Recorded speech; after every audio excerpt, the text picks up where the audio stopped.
Hello everyone, welcome to Coursework Brief 1. In this video I will explain the coursework requirements for your module management and cost accounting. I will go through the coursework brief page by page and I will explain the different aspects of it.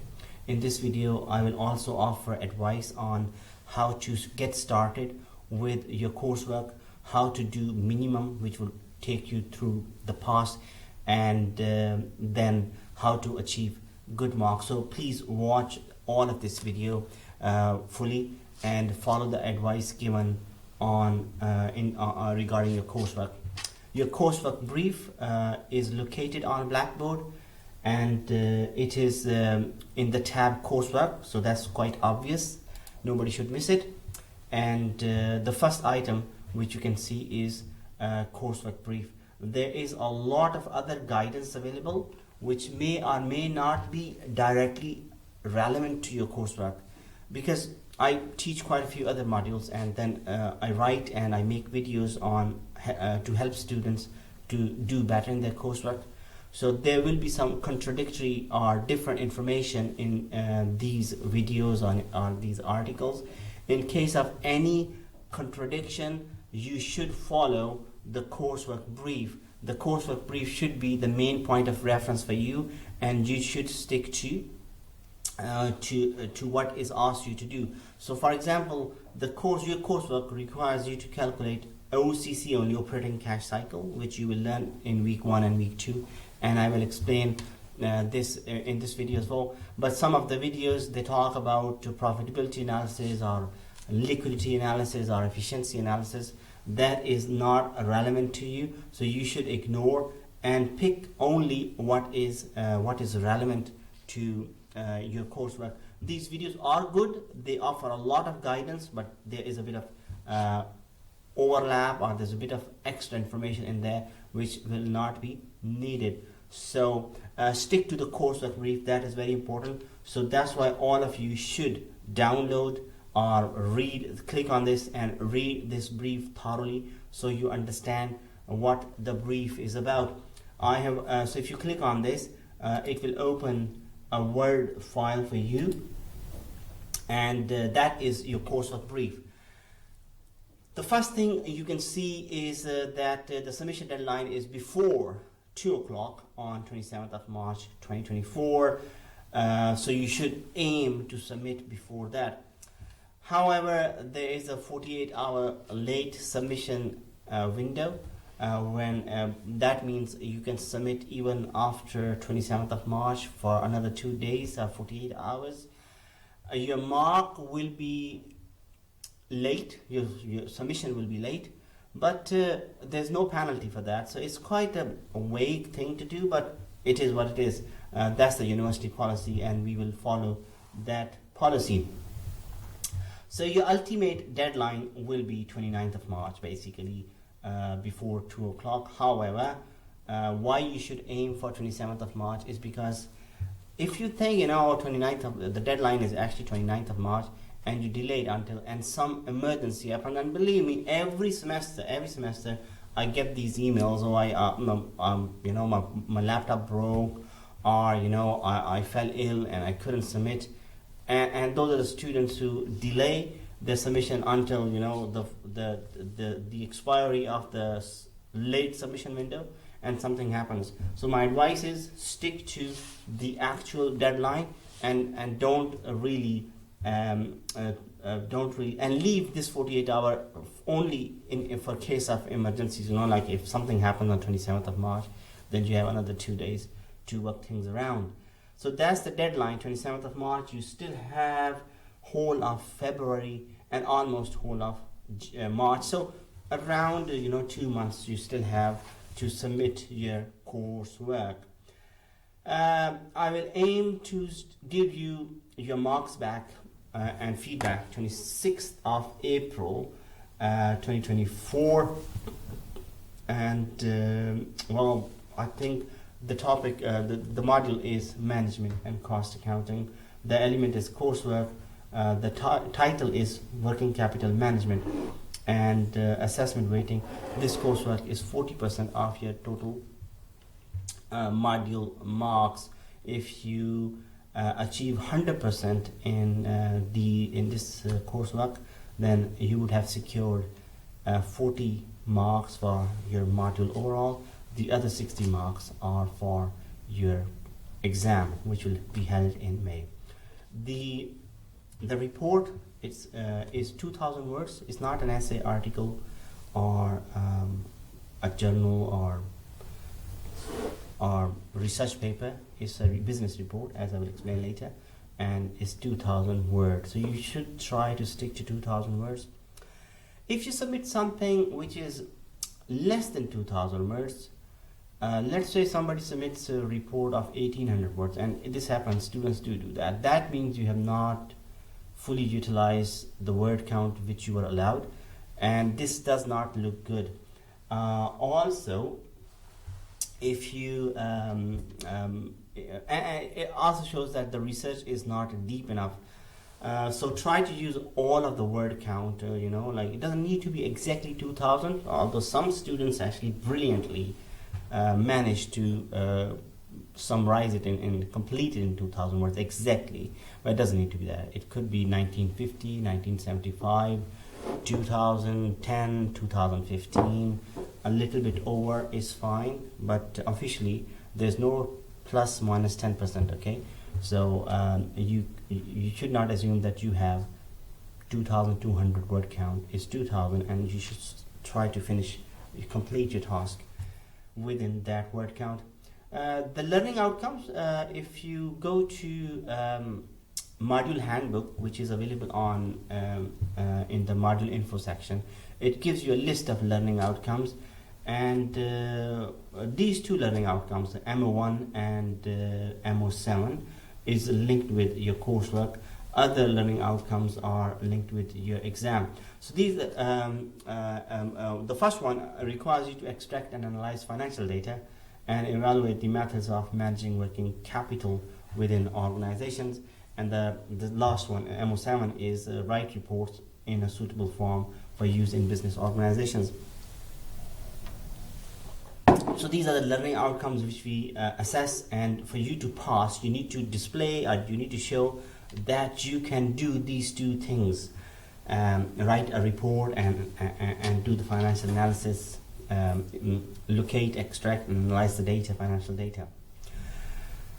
Okay, what is actually needed? What is the topic, or what is the task? What is the technical thing you need to do to complete this coursework?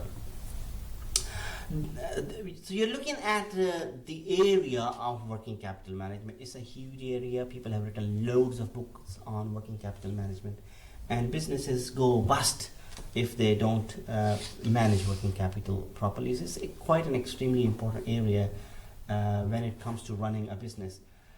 So what you're required to write a business report. So as I said before, it's a report, and it's a business report. It's not that boring academic piece of writing, essays or papers or something like that. It's business report, and I will give you an example how business reports looks like. They're quite vibrant, they're quite colorful, and they're quite flashy.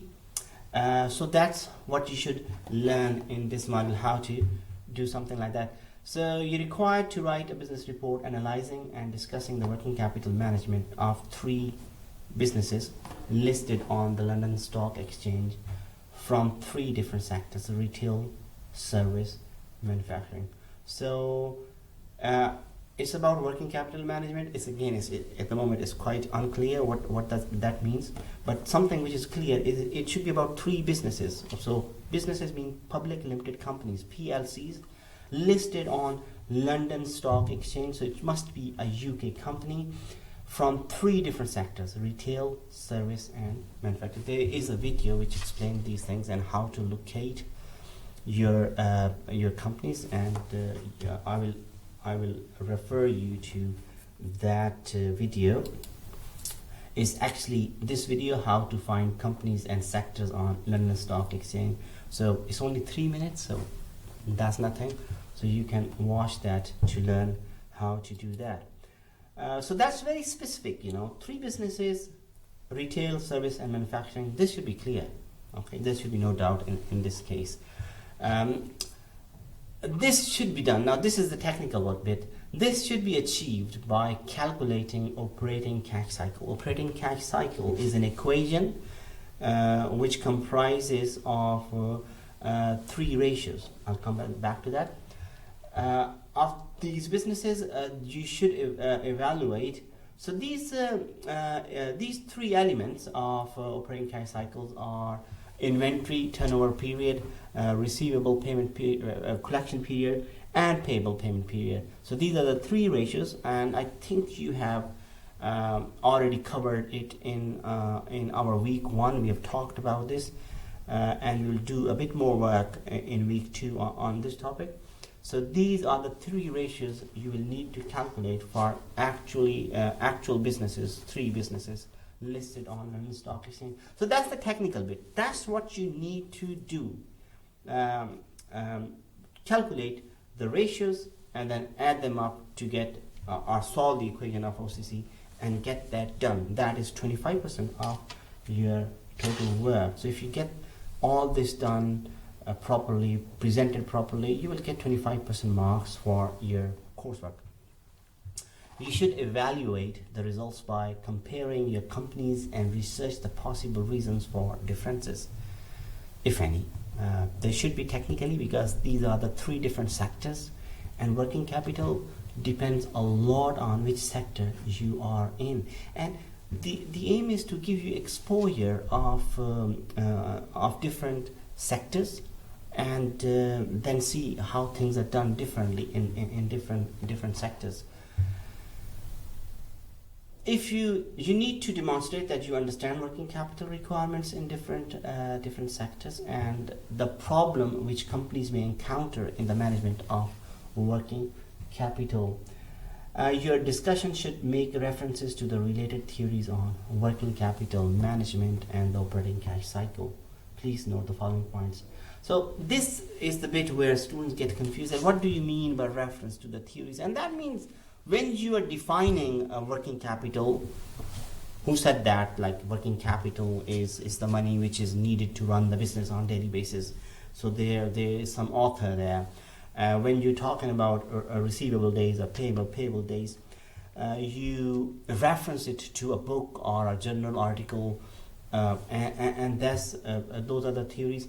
And then we talk about like manufacturing sectors needs a lot of working capital management, and retail sector does not need as much working capital.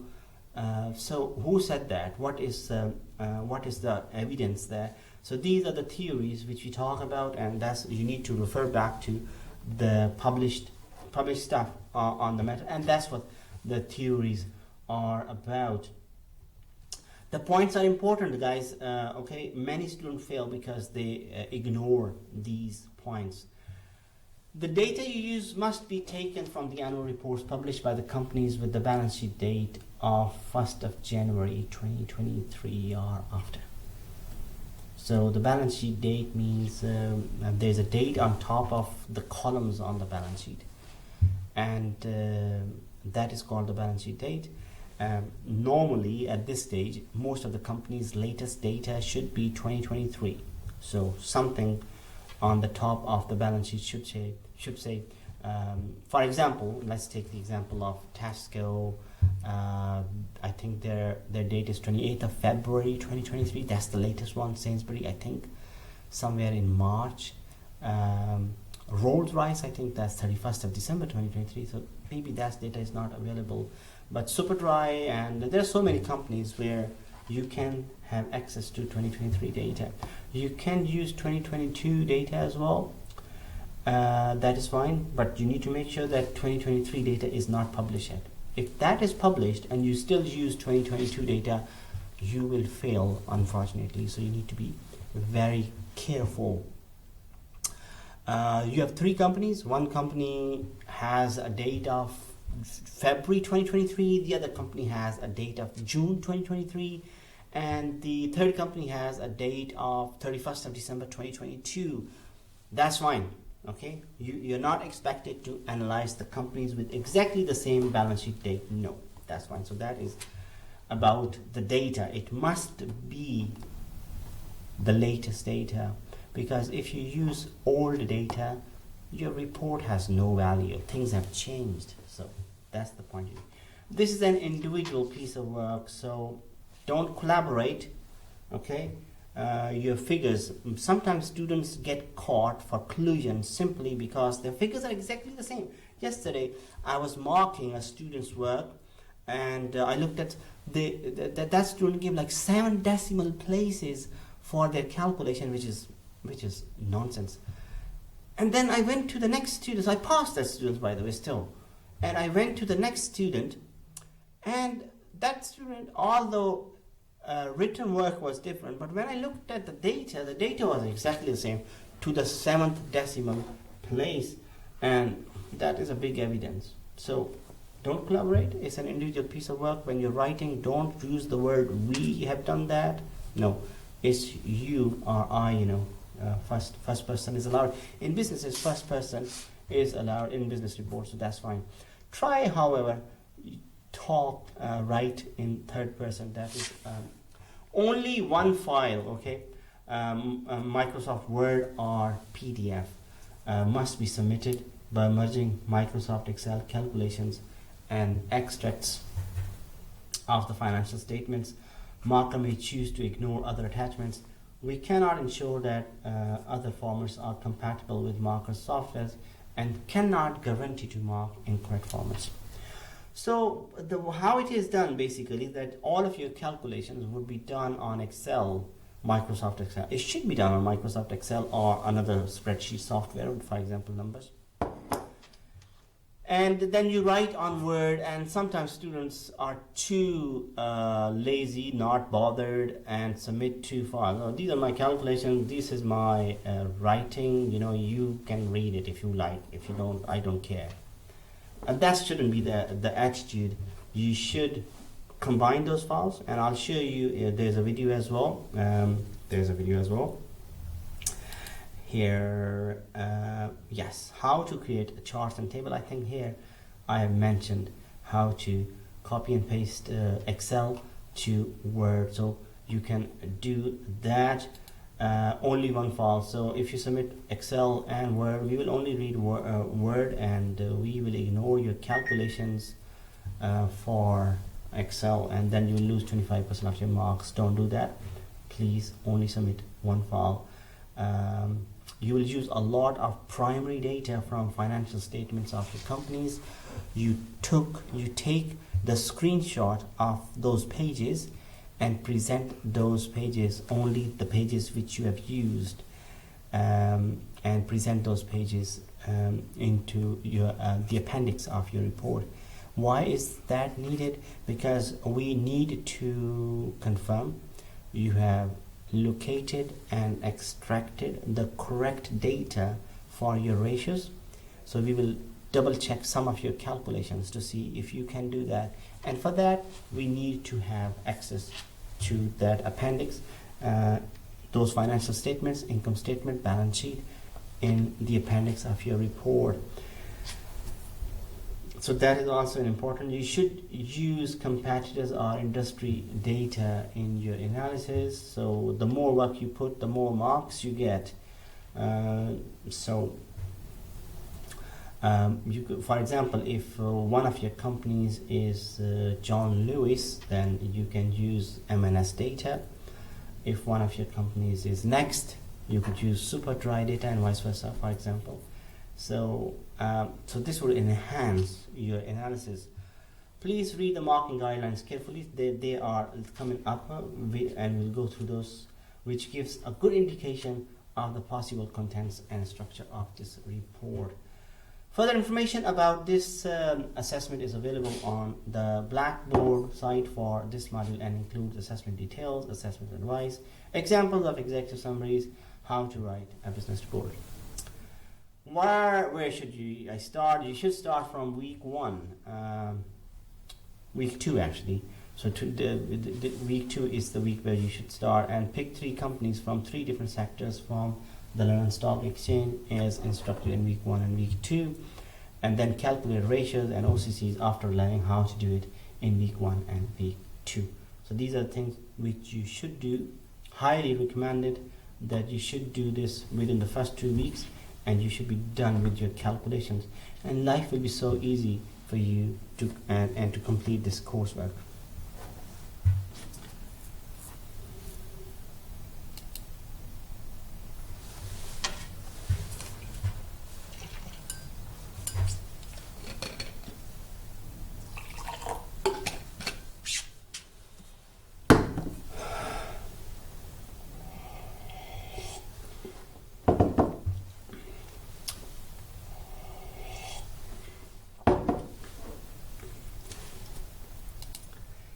This leads us to the area, how do I achieve high marks? I'm sure all of you want to get high marks, and you should aim for high marks. The highest I have given in this module is 92%, so that's quite high. How do I achieve high marks in this assessment? A report will achieve high marks which incorporates all the features of a good financial analysis discussed in the class. And that's I will discuss, and to be honest, I'm discussing it now as well, and you can learn more about these features, characteristics in this video. So there's a detailed video that how a good ratio analysis looks like, because you're doing 3 ratios. So this video is relevant. That's why the marking criteria given below also give the characteristics of a report achieving high marks. So which video is am I talking about? Is the one, this one, 7 features of comprehensive ratio analysis. So the first feature of the ratio analysis is your ratios definition and the formula that must be there. Then your second feature is your data, or data analysis. You have the data to calculate those ratios, to put those in the formula. Then you have the calculations, so you need to show your calculations. You need to be able to interpret the results. So for example, if inventory days are increasing, you should understand that that could be a bad thing, and if inventory days are decreasing, that is the interpretation of the results. Then we also have comparison of the results. So you compare the results with the previous year, or you compare the results with a competitor to see how the company is doing in comparison to the previous years and its competitors, to make a judgment on what is the performance of the company is. And this leads you, this should be sufficient for you to get good marks actually. But then you need to look at the current data and so on. So there's more. Please watch this video to understand.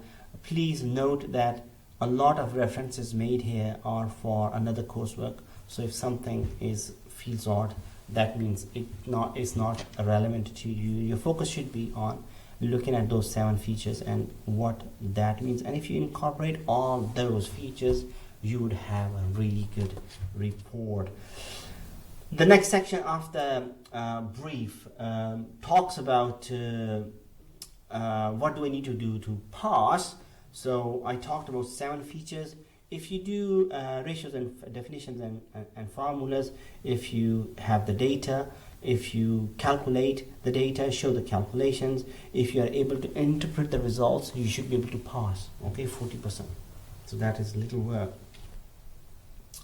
but obviously you should aim for more. The marking criteria, there are 6 areas where we will assess your work. The first one is executive summary. Executive summary is an important part of business report. It's not an abstract, it's not an introduction. It is an executive summary. What an executive summary is, I would ask you to read this this article. It will only take 4 minutes to understand this topic, understand what it is. But that's 10% of your executive summary. Total marks. What important is that it should be only 1 page. concise, no data information has been exceeds a page. So as you can see that a poor summary would exceed a page. You should only use one page on executive summary, ideally all of it. If you see that article, it will make a lot more sense. Then comes introduction, aims, and methodology. Ideally, you should have 3 sections in this area: introduction, aims and objectives, and methodology. And there is an article on how to write objective, how to write methodology. Make sure you have a look and see what you need to do to get good marks and what would lead you to a failure. So that's another 10%. Then comes your calculations.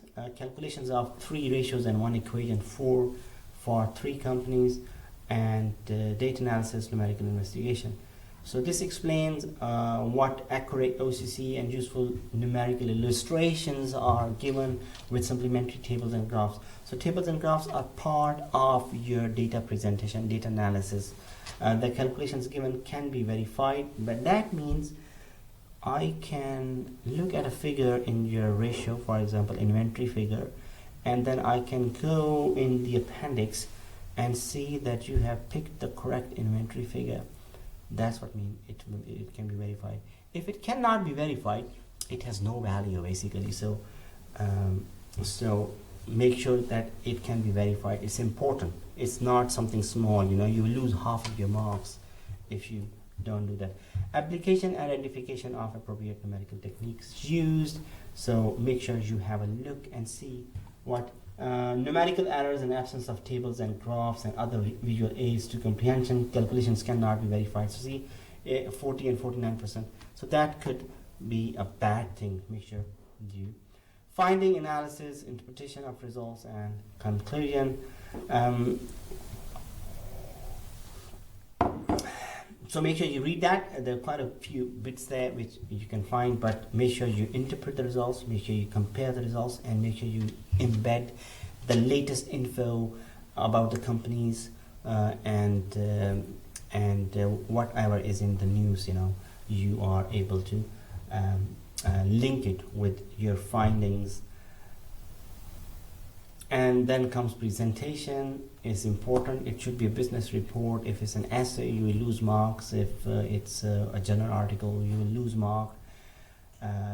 And mostly there are clear sections, subsections, and clear tables and graphs given, and it looks good. So that's what you need to do. Is 10% off your mark. Although you may think that you can present a really bad report and you will only lose 10% marks. No, that's not the case. If you have a really good analysis but your presentation is really poor, you will lose mark in the analysis part as well. So make sure presentation is important. Referencing is important. So when you cite theories, you should reference it properly, following UV preferred referencing styles or methods. And secondly, data referencing. When you create a table, when you create a chart, it should be linked with your calculations in appendix. It should be linked with if you copy the data, for example, if you are showing a share price chart for whatever reason, it should be referenced properly. And data referencing also means that if I want to check your calculations, I'm able to do so by looking at the financial statement extracts.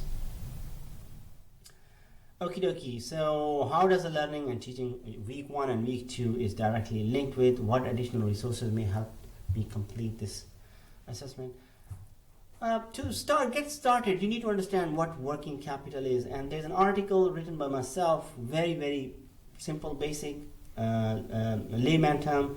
Make sure you read this article. This link was also given a week 1 prepare, so make sure you do that. There's some other things about working capital which you can get started, and obviously you can use Google Scholars or preferably library search function on working capital management. What is included in the word count? In line with UV policy, this word count includes everything in the main body of the text, including heading, tables, citations, codes, list, etc.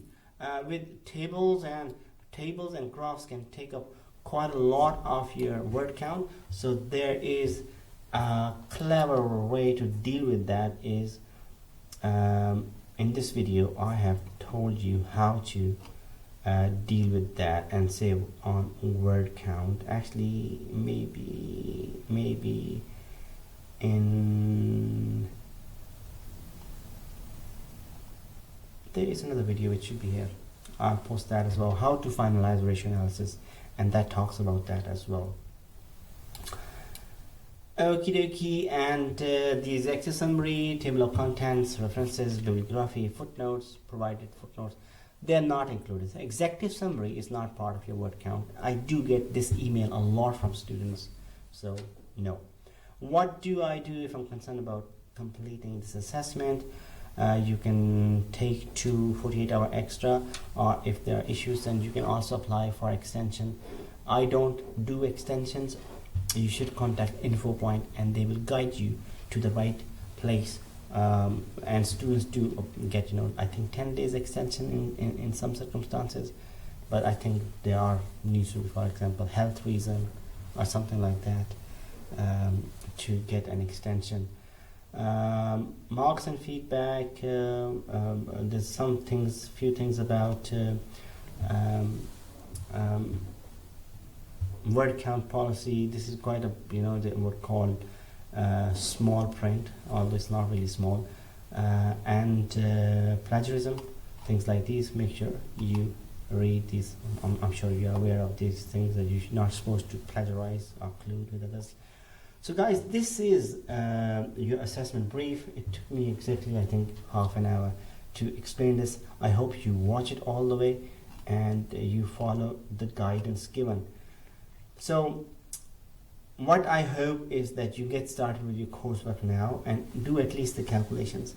And there will be coursework brief 2 in week 7, where I will explain the things which student may need to know right at the end of writing a business report, and I'll show you a few samples to help you finalize your work, how to write and how to do this. Any question, folks? We have drop-in sessions every week.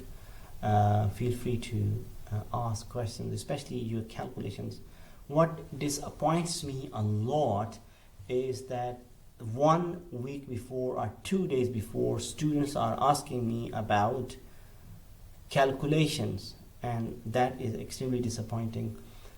You should be doing your calculations now. If you ask me a question regarding some analysis or interpretation of something, that is acceptable, because you are finalizing your report. You should be finalizing your report a week before your deadline. You should not be calculating stuff a week before your deadline. So thank you very much for watching this video, and best of luck for your coursework.